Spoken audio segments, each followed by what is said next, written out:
Bienvenue dans votre magazine multiculturel Carrefour. Aujourd'hui, nous allons parler de la conciliation des vies professionnelles et familiales, un sujet crucial pour avancer sur les voies de l'égalité entre femmes et hommes. En Suisse, jusqu'à la naissance du premier enfant, 9 femmes sur 10 sont actives dans le monde du travail, dont les 75% travaillent à 100%. Après la naissance du premier enfant, ce taux diminue à 15% et les 30% des femmes actives renoncent à leur carrière professionnelle. C'est-à-dire qu'un bon nombre de mères avec des enfants en bas âge renoncent à leur carrière professionnelle ou diminuent le temps de travail.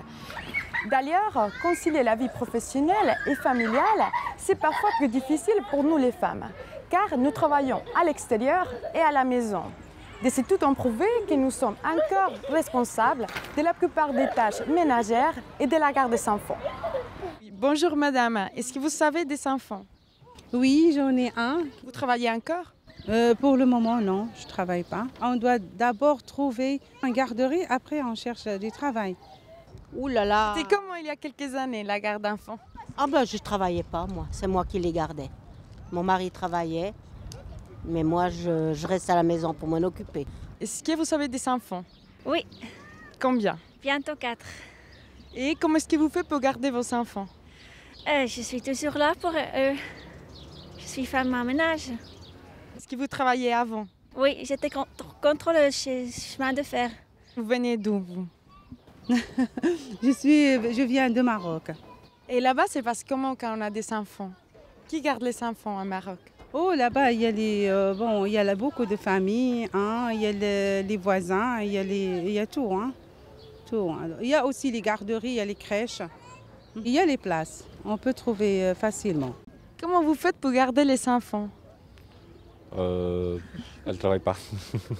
Vous restez à la maison? Oui. Et dans votre travail, est-ce qu'il y a des femmes qui travaillent? Oui. Oui, oui. Et elles font comment quand elles ont des enfants? Si elles veulent continuer à travailler? Bon, sont célibataires. Celles que je travaille avec sont célibataires.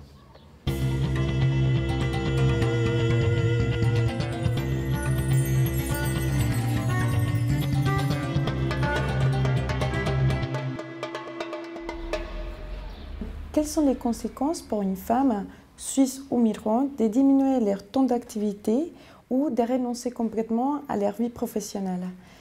Mes études montrent qu'il y a plusieurs femmes qui arrêtent de travailler et puis après quelques années, elles ont perdu leur qualification professionnelle et c'est très difficile de se réinsérer. Souvent, la conséquence, c'est la perte d'indépendance. On devient dépendant du mari, de l'aide sociale.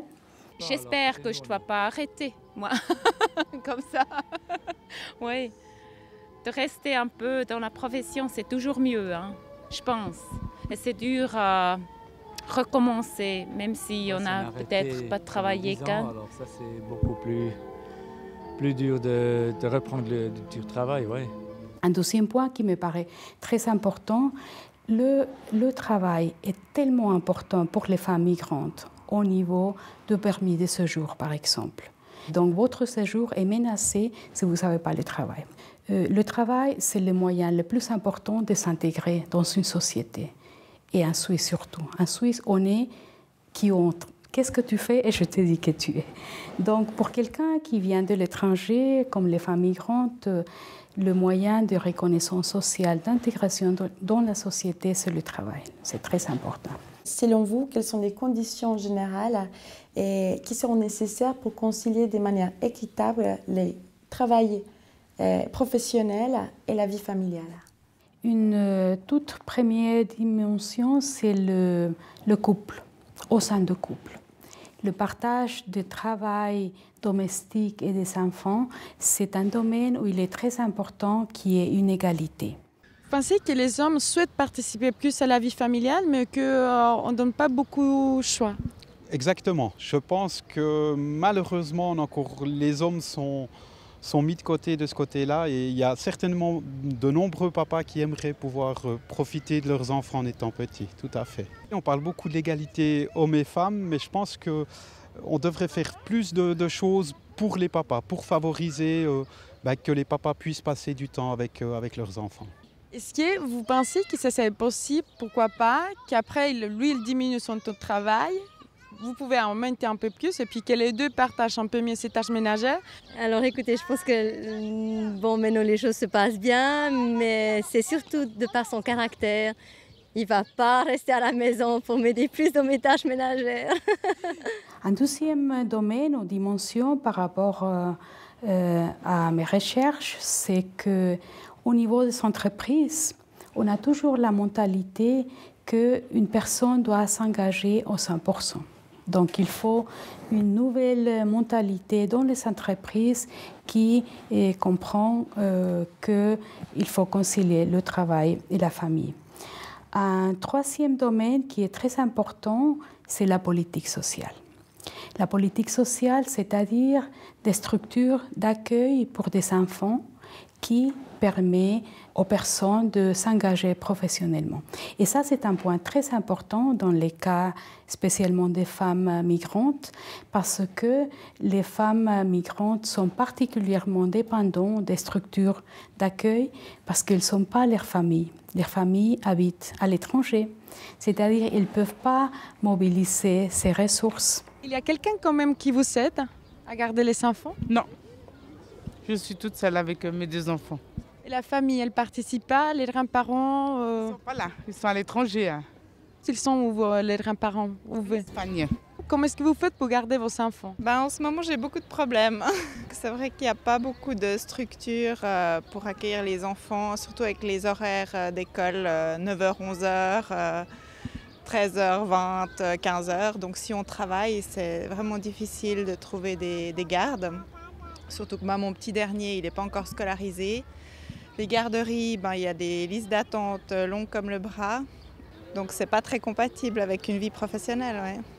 Les horaires scolaires en Suisse posent une grande difficulté pour la possibilité de concilier travail et famille.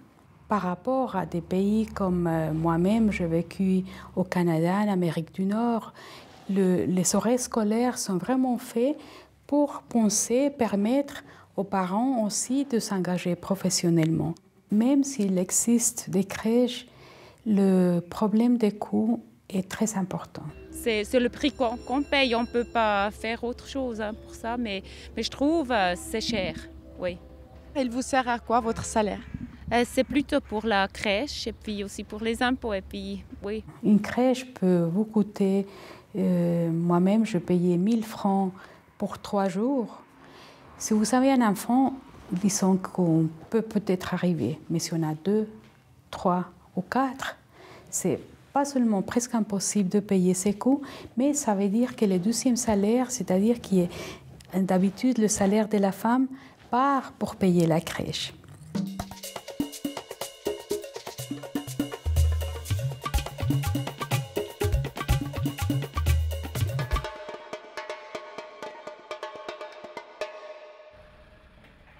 Allá en la fuente había un chorrito, se hacía granote, se hacía... J'ai travaillé à 100% avant qu'elle naisse.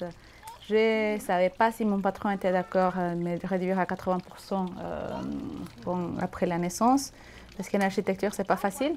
Déjà, ce n'est pas facile pour une femme. Et de plus, demander la réduction de travail parce qu'on est toujours à la bourre. Alors, il m'a dit que oui. Elle devait y aller à la crèche 3 jours, de lundi à mercredi, et jeudi chez ma belle-mère et vendredi avec moi. Voilà, on arrivait à concilier, je devais courir, mais on a réussi. Et est-ce que vous arrivez aussi à concilier les tâches ménagères à la maison? On a essayé au départ, mais toujours c'était la bourre, on était fatigués, crevés, un bébé, ça chamboule tout.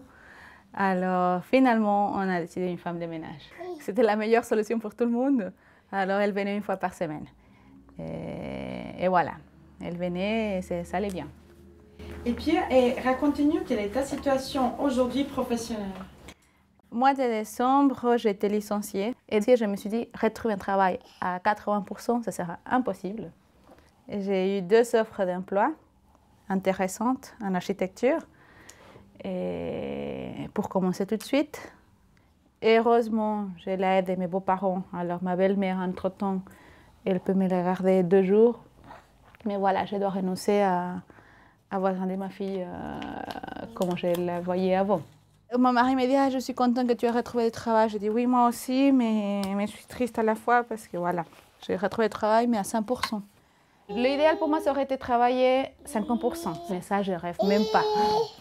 Si, vamos. Este brazo.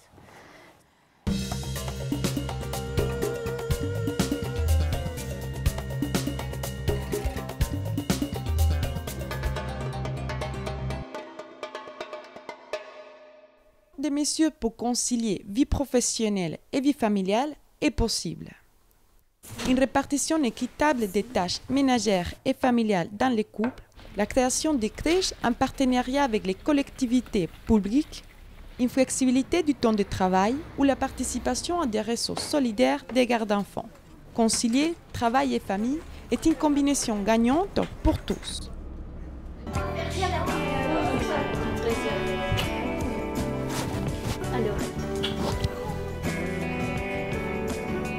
Mon mari participe beaucoup à l'éducation, participe beaucoup à l'occupation des enfants, fait pour les garder. Donc dès qu'il peut se libérer, il le fait aussi.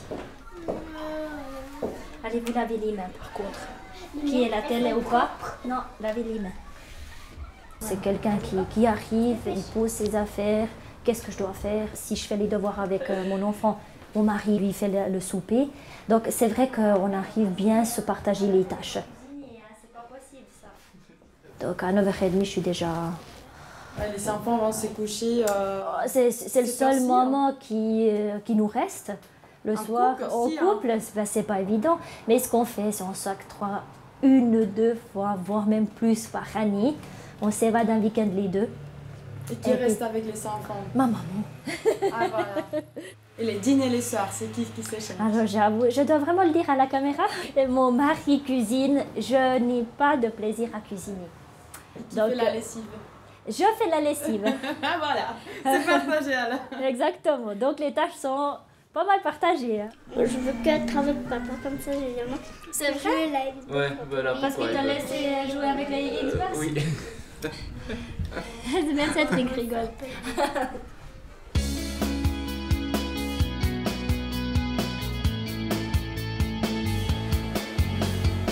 Combien de personnes travaillent ici dans votre entreprise? 20 personnes. Italiennes, portugaises, espagnoles, kosovars, macédoniennes, quelques Suisses.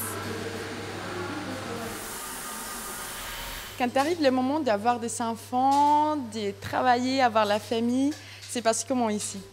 D'abord, on est tous contents dès qu'on a un bébé. On a déjà eu une naissance cette année. Disons que ça ne pose pas de problème. On a un système de production qui permet d'adapter les heures suivant le désir de chacun. Donc chaque collaboratrice peut, si elle le souhaite, soit commencer plus tard, soit finir plus tôt à midi ou finir plus tôt l'après-midi. Donc tant que c'est annoncé, c'est organisé, qu'il n'y a pas de conséquences sur la production, tout est possible. Je fais depuis 6h30 jusqu'à 9h l'après-midi. Je fais un quart d'heure de pause et après j'entre à la maison. 6 horaires, ça t'arrange justement pour garder l'appétit? À cause de la petite, oui, c'est ça je l'avais dit. Écoutez, moi ça m'arrange, je fais cet horaire comme ça. Elle dit, ouais, pas de problème, Eva. Une fois que vous faites votre horaire, il n'a pas de problème. J'arrive à faire aussi le travail.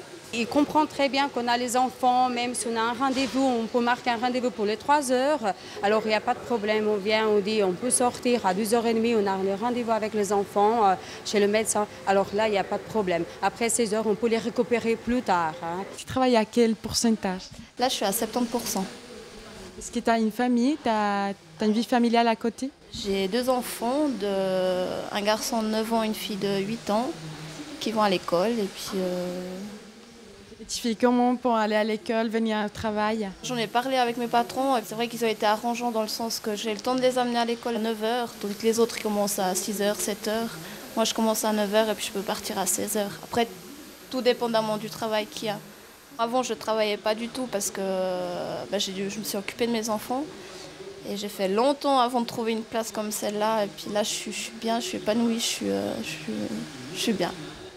Quels seraient les atouts, les inconvénients pour les petites et moyennes entreprises de mettre ce type de mesures de conciliation vie professionnelle, vie familiale? Alors, je pense que la structure même de la production, l'activité même de l'entreprise est très importante.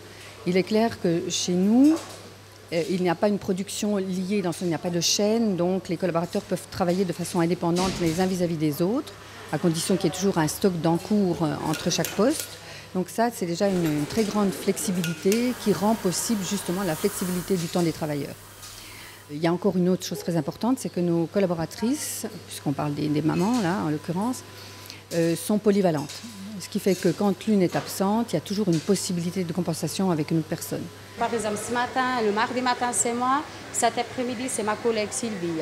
Alors, demain, c'est Manuela. L'après-midi, c'est Dina. Alors, on change parce que je n'ai pas dit que ce n'est pas trop fatigant, non. Mais si on est 4, on doit partager quand même un petit peu le... Vous êtes polyvalent, vous ne faites pas toujours le même travail. On ne fait pas toujours le même travail, on est toujours... Quelles sont les motivations des femmes pour s'insérer dans le monde du travail? Est-ce que les motivations ont changé? Et moi, je suis d'une génération, et je viens de France, où, par exemple, mes tantes, qui sont maintenant des vieilles dames, ont toujours travaillé. Donc c'est vrai qu'il y a déjà un esprit, je pense, chez la femme étrangère. Les femmes étrangères ont toujours bossé, j'ai l'impression. C'est beaucoup plus intégré dans l'esprit. C'est toujours, pour moi, c'était un phénomène naturel, hein, dans le sens où c'était important d'avoir des enfants, mais c'était aussi important de garder une activité professionnelle. Mais tu préfères travailler ou rester à la maison? Ah, je préfère travailler. Ça donne énergie. Entre les collègues de travail, c'est une harmonie, c'est différent, on rigole, on parle. Je pense qu'on reste toute la journée à la maison, on vient pénible aussi. Hein. Alors, je pense qu'ici, c'est différent au travail. Hein. Une vie de famille, être tout le temps avec les enfants, c'est super, mais il faut quand même mettre un petit espace et puis faire quelque chose pour soi. Et voilà.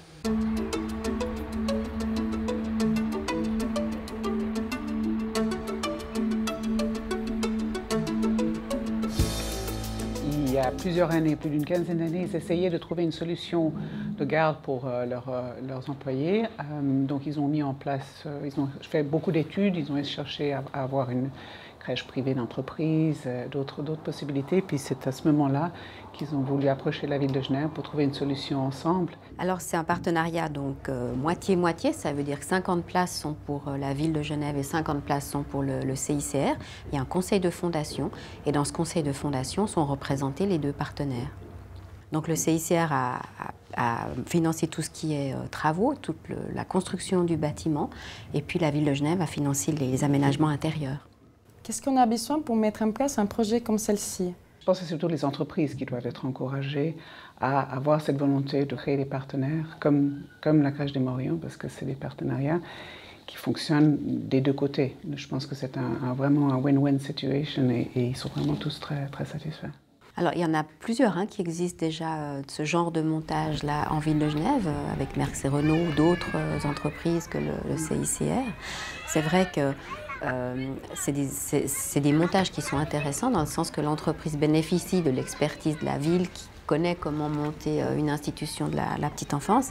Ça permet aussi aux partenaires, ça c'est des recherches qui ont été faites notamment en France et qui montrent qu'une crèche d'entreprise, elle peut arriver à être en difficulté à un moment donné parce que, si vous voulez, vous avez peut-être à un moment donné beaucoup de jeunes femmes qui ont des enfants ou des jeunes parents.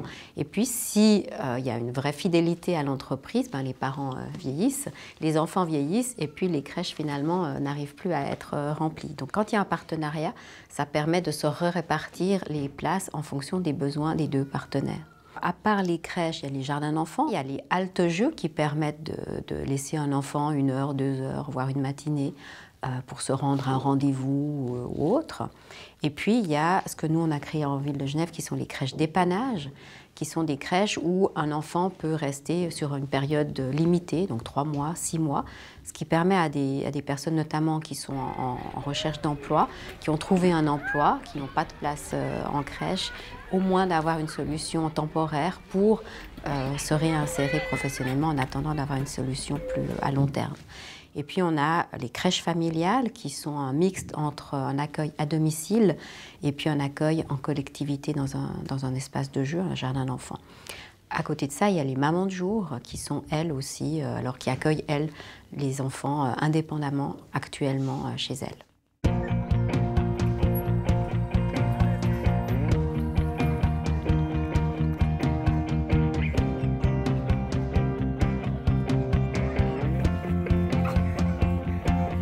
Pour moi, c'est une autre famille. c'est ma petite famille. Et puis eux aussi, ils se sentent bien ici chez moi. Ils sont libres de leur mouvement. Sauf qu'il y a...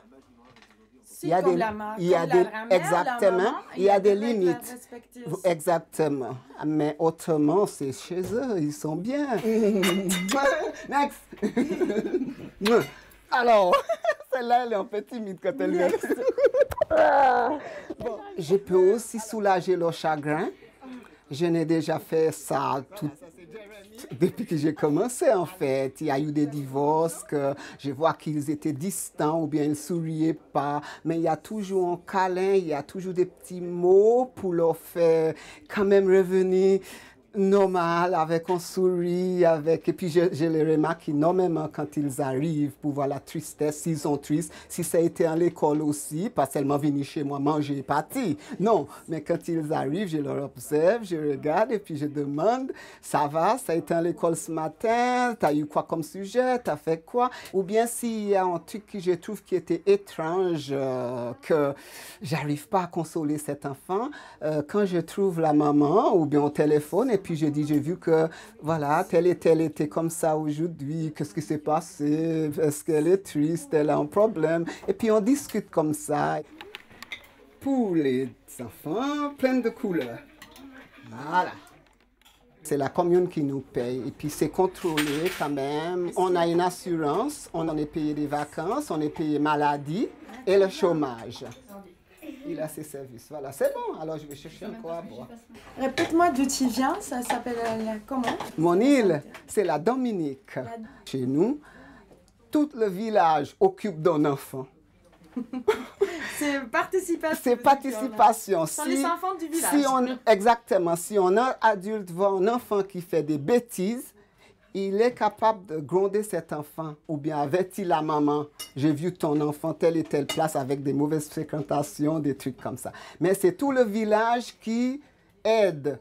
Et puis les enfants sont souvent avec leurs grands-parents, leurs tantes, Et puis c'est beaucoup plus... c'est pas comme ici, on a un enfant, la grand-mère, elle la voit une fois par mois ou bien comme ça. C'est tous les jours, la grand-mère participe dans la vie de cet enfant. Et les adultes, on a aussi une autorité. Les adultes, exact. Et puis on a cette autorité.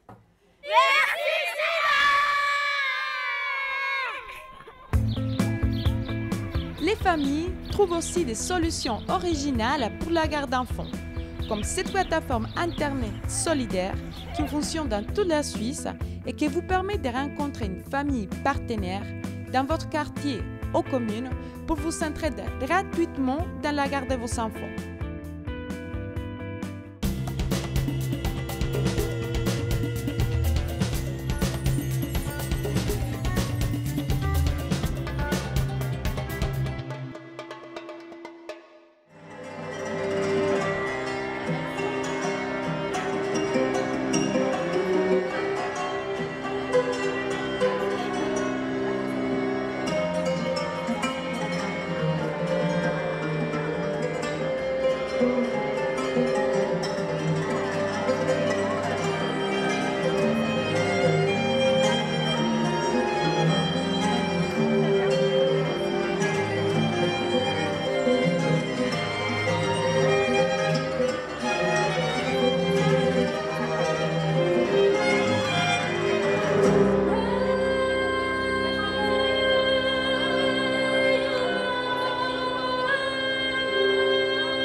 Vous pensez que la société a une reconnaissance pour ce travail qu'on fait à la maison? Non. Non. Et puis actuellement, il y a encore beaucoup de personnes qui croient qu'une maman à la maison, elle se tourne les pouces. On a une maison à faire tourner, on a des courses à faire, on a plein de choses. Les journées sont bien remplies. Et c'est vrai qu'en parlant avec certaines personnes, heureusement, même avec certains hommes, moi j'ai entendu même à l'époque, le papa des garçons qui m'avait dit « Ah mais toi, tu n'as pas un travail à 24 heures, tu as un travail à 25 heures ».